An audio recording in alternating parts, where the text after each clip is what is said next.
இங்கே நாம் தமிழர் கட்சியிலிருந்து தங்களை இணைத்துக் கொண்டிருக்கிற நான் பெயர் வாசித்த இத்தனை என்னுடைய அருமை தம்பிமார்களும் தங்கைமார்களும் தோழர்களும் மகளிர் அணி பொறுப்பாளர்களும் நீங்கள் என் தொகுதிக்கே கூட வந்து விசாரியுங்கள், என் நண்பர்களிடம் வந்து விசாரியுங்கள், என் எதிரியிடம் போய் விசாரியுங்கள். என்னை அதிகமாக அரசியல் ரீதியாக விமர்சனம் என்று சொன்னால் நான் திமுகவோடு கூட்டணி இருக்கிறேன் என்கிற விமர்சனத்தை தவிர, அதுவும் நீங்கள் விலகி வந்த கட்சியில் இருக்கிற இன்னும் புரிதல் இல்லாத 1983 ஜூலை கலவரத்தில் இருந்து இன்று வரை புலிகளுக்கும் எனக்குமான தொடர்பு என்ன?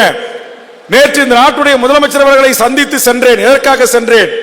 3 அப்பாவி ஈழத் தமிழர்களை இங்கு அகதியாக வந்தார்கள் என்பவர்களை அவர்களுடைய பாஸ்போர்ட் ரெனியூவல் செய்யவில்லை, அவர்கள் பதிவுகள் இல்லை, அவர்கள் கள்ளத்தோணியாக வந்திருக்கிறார்கள் என்பதற்காக கைது செய்து நான் கூட்டில் இருக்கிற அரசு சிறையில் வைப்பது நியாயமா என்கிற கேள்வியை இந்த நாட்டுடைய முதலமைச்சரை நோக்கி கேட்டுவிட்டு தான் இந்த மேடைக்கு வந்திருக்கிறேன்.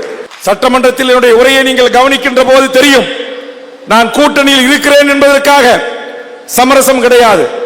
பரந்தூர் விமான நிலைய விரிவாக்கமா வேண்டாம், எதிர்ப்பேன்.